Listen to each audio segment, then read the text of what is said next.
Hi, everyone. Thanks for joining today. Good morning to those in the UK and good afternoon to those joining us from Singapore. I am the Singapore EDB's Regional Director in Europe. I'm based in London, and I'll be speaking to you today about Singapore, why we are a global hub for business, and some of the different initiatives which might be interesting to you. Who are we? The Singapore EDB, we are part of the government. We're under the Ministry of Trade and Industry, and we are the lead economic agency that plans, delivers, designs, and executes the industry strategy for Singapore. For us, that includes working with companies, helping them to access Singapore, allowing them resources, opportunities, information, connections, as well as sometimes financial support to connect to Singapore, to build up capabilities, and then for us, act as a gateway to the wider region, whether it's Southeast Asia or even Asia Pacific more broadly. We also, being part of government, look at ourselves as a one-stop shop. And typically we do facilitate introductions as well to different ministries, which might be of interest to companies. I'll just go briefly into our business environment.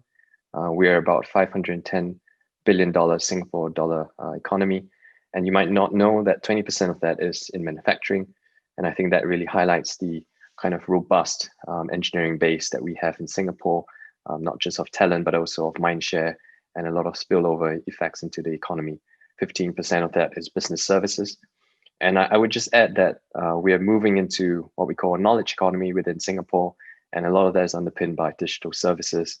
A lot of that is underpinned by new technology, be it in advanced manufacturing or even AI analytics being used in different things from retail, finance, insurance. Broadly, we're moving towards a smart city, smart economy concept. We have a relatively robust corporate tax regime. I think it's the second lowest in Asia at 17%, with 0% capital gains tax, 0% withholding tax on dividends, and a number of broad-based schemes as well available for companies that would require them.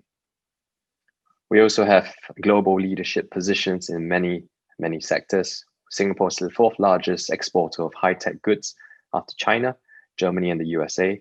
And in 2020, the Bloomberg Innovation Index, we also placed third after Germany and South Korea. And as you can see, there are many industries, especially in the industrial space, that we are globally competitive. Just a bit of rankings. I think we do well all across the globe in terms of whether it's in our labor force, whether it's in our competitiveness or an ease of doing business, IP protection, rule of law, etc. And it's something that for us, we hold very dearly, and we continue to work hard to progress and to keep up our rankings. I think it's important also not to forget where we are in Singapore. We are, and if you look on an atlas, we are really just a small little red dot, really far south down from China, in this region called Southeast Asia, which is home to about 570 million people. And I think it's one of the world's largest markets in terms of people, and it is also one of the youngest, with the youngest population. As a group, as a region, we are expected to be the fourth largest economy by 2030. And on average, I think all the countries, the 6 countries which make up Southeast Asia, have about 5 to 6% year-on-year GDP growth. According to Google, we are also one of the fastest growing internet economies. The valuation tripled from 2015 to 2019, and it's expected to triple again from 2019 to 2025. And just a fun fact that 400 million out of 570 people are online. That's just a matter of the digital penetration rate, and 40 million came online this year, which is remarkable. I'll touch briefly on our merits as an entrepreneurial and startup hub, and also share a bit of stats from this year. So we've seen a resilient investment landscape, and Southeast Asia really remains resilient relative to other regions in terms of VC capital invested and deals done in the region. And as you can see, although from 2020, quarter by quarter, we have seen a little bit of a decline. All in all, the 7.6 billion that we've seen move into the region is still on par with last year, and we're on course to do better than last year, in fact.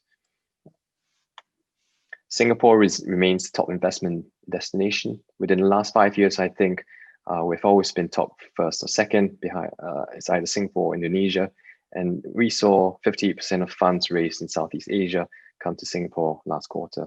I just have a short video with no sound from Tech in Asia, which I thought was interesting to share.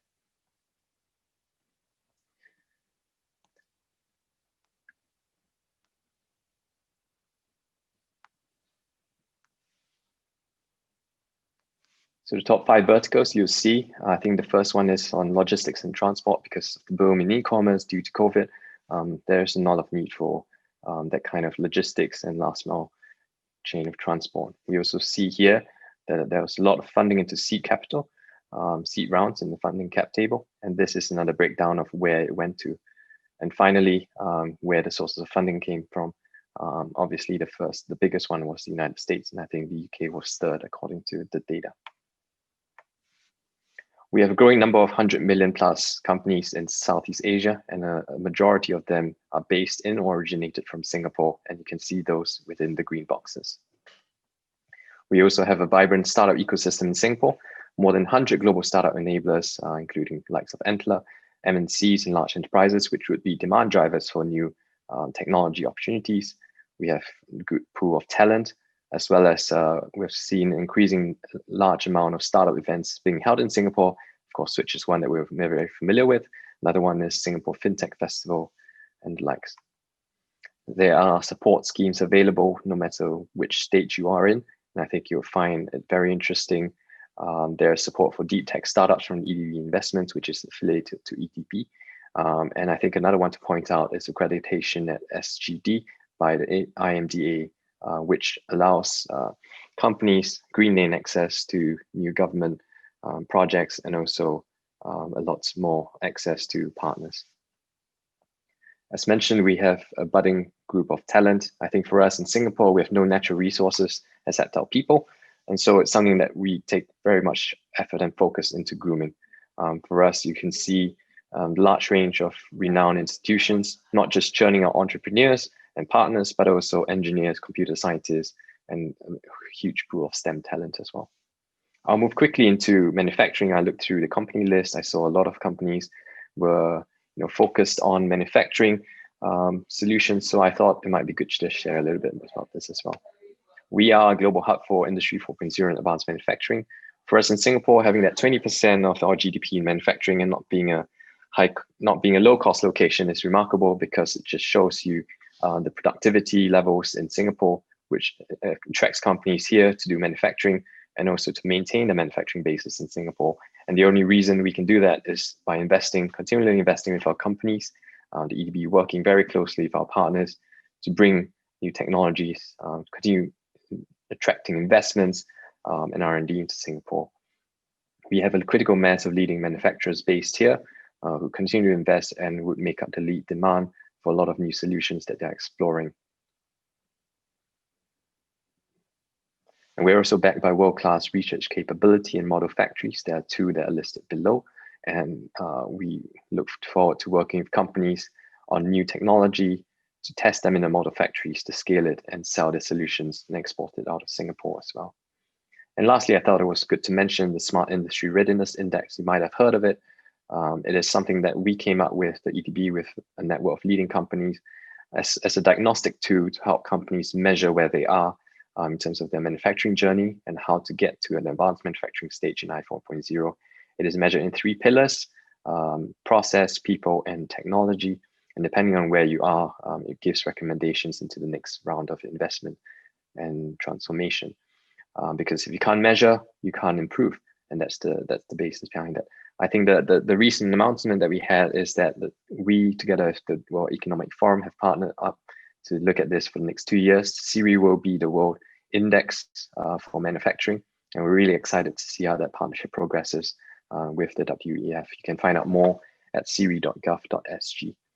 Just to sum up, we at the EDB, we are the lead economic agency. We work very closely with companies. We're very interested in speaking with companies that are looking to access Singapore.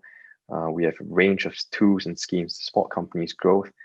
We can connect you to partners as well. So I'll be very happy to reach out to you, to speak to you after this. And I hope you have a very good event and hope you get what you want out of it from Switch and also this forum. Thank you.